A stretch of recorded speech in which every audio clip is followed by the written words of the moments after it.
Subscribe करें हमारे channel को, बेल आइकन को भी दबा दीजिए ताकि हमारे नए वीडियोस का बिल्कुल मिस ना करें। सो बिना किसी देरी के चलते इस वीडियो को शुरू करते हैं। सो एपिसोड की स्टार्ट हम देखते हैं कि यही वेई वेंगटोंग को पकड़ते हुए कह रहा होता है, तुम ऐसा कैसे कर सकते हो? क्या तुम लोगों के सिचुएशन को समझ नहीं सकते? क्या तुम उनके लिए कुछ भी नहीं कर सकते? ऐसे लोगों को कैसे न्याय मिलेगा? आखिर तुम ये सब क्या कर रहे हो? तुम लोग तो कंट्रोल युआन के नाम पे कलंक हो। और ठीक है, मैं आज सिर्फ तुम्हें 20 शब्द के गिफ्ट दूंगा। और ये कहते ही वो उसे बहुत सारी गाली मतलब कि बहुत कुछ बोलता है और उसके वर्ड्स कुछ ऐसे थे जिसकी वजह से वेई को काफी ज्यादा दर्द हुआ और उसके मुंह से खून निकलने लगा। ये देख के वो काफी ज्यादा है और कह रहा होता है, ये तो द वर्ड ऑफ गॉड है, द वर्ड ऑफ गॉड, जो कि ताइजू रेस्टोरेंट ने कंट्रोल युआन से पावर स्टोर किया था। आखिर ऐसा कैसे हो सकता है? एंड ये सब देखते हुए बाकी के सभी लोग काफी ज्यादा होते हैं। दूसरी तरफ साई कह रहा होता है, ब्रदर ने एक्चुअली ताइजू के एक्नॉलेज को मैनेज कर लिया है। दूसरी तरफ ये सब देखते हुए वेई वेंगकोंग वो झुक जाता है और ये से कह रहा होता है, लॉर्ड येई, आप सच में बहुत ही खास है। आप दूसरे ऑफिसर से काफी ज्यादा अलग है, लेकिन आपका पर्पस ये किसको सर्व करना है? क्या आपको पता भी है किसके पीछे जो आदमी है वो कौन है? कोई भी इस बूढ़े इंसान के लिए उस चारकोल का इंतजाम उस आदमी पर नहीं लगाएगा, क्योंकि वो जो आदमी है वो एक पल में मार डालेगा। वो सोचेगा नहीं, वो काफी ज्यादा पावरफुल इंसान है। भले ही हम क्यों ना हो, लेकिन हम भी उनके नजर में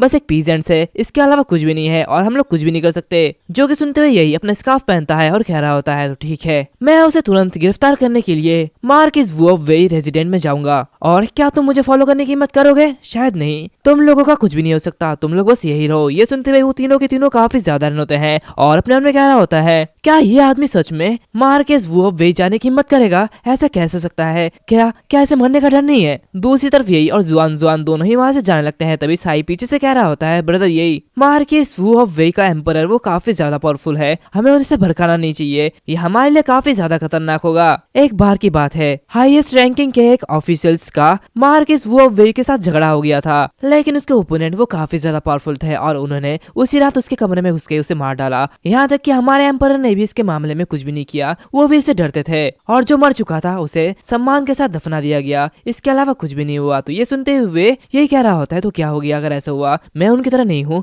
मैं बिल्कुल भी नहीं डरता।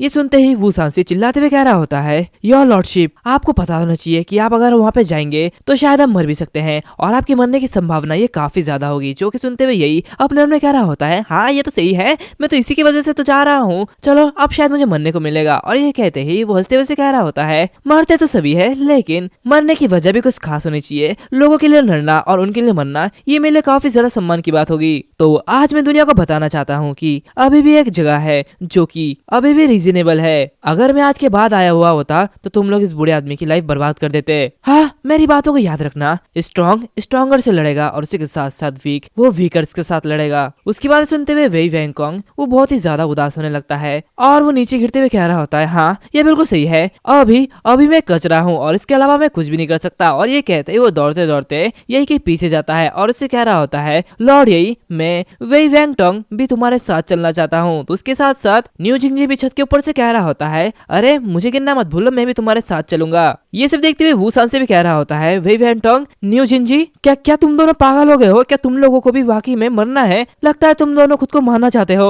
और ये कहते ही वो एक लंबी सांस लेता है और कह रहा होता है, तो चलो ठीक है, मुझे भी चलना चाहिए। ये सब देखते हुए साई कह रहा होता है, न्यू जिंगजी, वेई वोटोंग और वो सांसी, ये कुछ नाम इतने जाने पहचाने क्यों लग रहे हैं? और वो सभी एक साथ मार्किस वू ऑफ वेई की तरफ चलने लगते हैं। ये सब देखते हुए वहाँ के सभी लोग आसपास में कह रहे होते हैं, अरे ये सभी लोग एक साथ कहाँ पे जा रहे हैं? क्या कुछ पंगा तो नहीं हो गया है? आखिर ये लोग कंट्रोल युआन से नहीं है? क्या ये वास्तव में अपना काम कर रहे हैं? वाह, ये तो काफी ज्यादा अच्छा है, मैंने लंबे टाइम से इनका नाम नहीं सुना था। और वो सभी कुछ समय चलने के बाद रेजिडेंस ऑफ मार्किस वो वेई चले आते हैं। वहाँ पे रुकते हुए यही जुआन से कह रहा होता है, बाद में अगर कुछ भी हो जाए तो मेरे से दूर खड़े हो जाना और मेरे पास मत आना, ये तुम्हारे लिए काफी ज्यादा खतरनाक हो सकता है। और यही अपने मन में कह रहा होता है, तुम्हारे भाई की एक भयानक मौत होने वाली है। ये सारी बात सुनते हुए जुआन वो अपने मन में कुछ बातें याद करने लगती है, जहाँ पे यही उससे कह रहा होता है, तुम्हें मेरे लिए इस तरह वेट करने की कोई भी जरूरत नहीं है, कुछ दिनों बाद मैं मरने वाला हूँ। ये सब सुनते हुए वो अपने मन में कह रही होती है, हाँ मैं समझ गई, ये अपने लाइफ का यूज दुनिया के न्याय के लिए कर रहा है। अगर कोई इस तरह मेरे फैमिली के लिए लड़ता तो शायद मेरी फैमिली बिल्कुल ठीक होती, सब कुछ अलग होता और सब कुछ ठीक होता।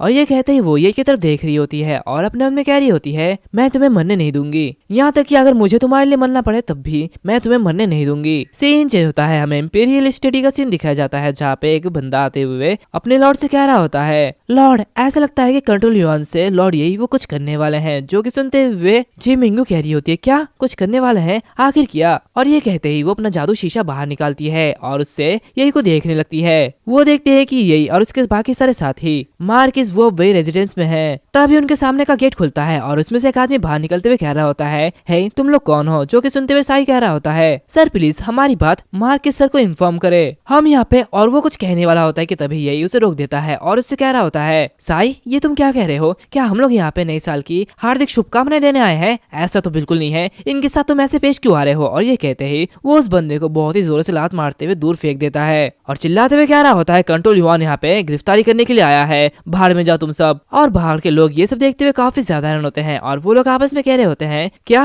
कंट्रोल युआन गिरफ्तारी करने के लिए वे रेजिडेंस के मार्किस वू के पास आया है? तो दूसरा बंदा कह रहा होता है, ऐसा ही नहीं बल्कि लॉर्ड ही ने उस दरवाजे पर खड़ा हुआ बंदे को एक जोर से किक मारी है, लगता है आज ये मरने वाले हैं। दूसरी तरफ उसका लात खाते हुए वो जो बंदा होता है वो चिल्लाते हुए कह रहा होता है, तुम लोग बस रुको, मैं बस अभी आया। और ये कहते ही वो भागते भागते अपने सभी साथियों को बुलाता है और वो सभी अपने क्रॉसबो लेते हुए यही को मारने के लिए तैयार हो जाते हैं। जो कि देखते हुए साई काफी ज्यादा घबरा जाता है और कह रहा होता है, ये तो एक मिलिट्री वेपन है, आखिर ऐसा कैसे हो सकता है? दूसरी तरफ शीशे में ये सब जिमिंगू देख रही होती है और काफी ज्यादा गुस्सा हो रही होती है और कह रही होती है, देशद्रोही, आखिर ये सब कैसे कर सकते हैं? मार्किस वो वही, तुम वास्तव में क्या करने की कोशिश कर रहे हो? दूसरी तरफ हम देखते हैं कि वहाँ के सारे लोग यही को घेर लेते हैं। ये सब देखते हुए न्यू जिंगजी वो कह रहा होता है, लगता है सच में ये अपनी जान की परवाह नहीं करता। तो दूसरी तरफ वही विंजी भी कह रहा होता है, वाकई में ये आदमी तो काफी ज्यादा अच्छा है। वूसान से कह रहा होता है, क्या ये आदमी सच में मरना चाहता है? सभी लोगों से मारने ही वाले होते कि तभी वहाँ पे एक बंदा आते हुए कह रहा होता है, रुक जाओ, मैं वे रेजिडेंस का मार्किस वू का चार्ज पर्सन हूँ। क्योंकि तुम्हारे लॉर्डशिप ने हमसे मिलने का फैसला किया है तो कम से कम तुम लोगों को अपना इंट्रोड्यूस तो देना ही चाहिए। और वो अपने मन में कह रहा होता है, क्या ऐसा हो सकता है कि ये आदमी इमॉर्टल सेट का साथ दे रहा हो? मुझे पहले इसके बारे में जानने की कोशिश करनी चाहिए। तो उसे देखते हुए यही उससे कह रहा होता है, क्या तुम मार्किस वू ऑफ वे रेजिडेंस के चार्ज पर्सन हो? तो वो बंदा कह रहा होता है, हाँ बिल्कुल। तो ये उससे कहता है, अच्छा मैं कंट्रोल युआन का इंपीरियल सेंसर हूँ और आज यहाँ पे मेरे आने का कारण ये तुम हो।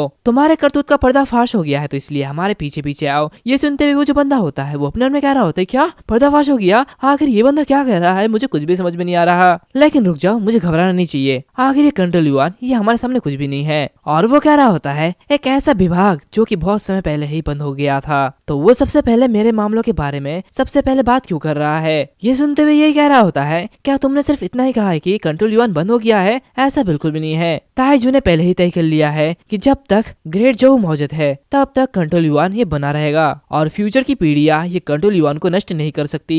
कंट्रोल युआन पहले कभी भी नहीं बंद हुआ था। तो ये सुनते हुए बाहर के सभी लोग कह रहे होते हैं, हाँ कंट्रोल युआन अभी भी मौजूद है, लोगों के लिए लड़ने वाला कंट्रोल युआन ये वापस आ गया है। ये सब देखते हुए जिमिंगू कह रही होती है, कंट्रोल युआन अभी भी मौजूद है। ये कहते ही वो और भी ज्यादा हैरान होती है और अपने शीशे में देख रही होती है। दूसरी तरफ वो जो चार्ज पर्सन होता है वो हंसते हुए यही से कह रहा होता है, हाँ कंट्रोल युआन ये तो बेकार है, क्या तुम मेरे साथ लड़ाई करना चाहते हो? चलो देखते हैं कि कौन ज्यादा बेहतर है। और ये कहते ही वो अपने साथी से उसका हथियार लेता है और अपने मन में कह रहा होता है, तो ये सिर्फ एक कचरे का टुकड़ा है जिसका साथ देने वाला इमॉर्टल सेट नहीं है, मैं तुम्हें आज मार डालूंगा कमीने। और ये कहते ही वो आगे बढ़ता है। इसी के साथ साथ ये जो एपिसोड है वो भी यहाँ पर खत्म होता है। अगर तुम लोगों को ये एपिसोड अच्छा लगे तो लाइक करना, शेयर करना, सब्सक्राइब करना मत भूलना, साथ ही साथ बेल आइकन को भी दबा देना। तो मिलते हैं अगले वीडियो में, तब तक के लिए बाय बाय।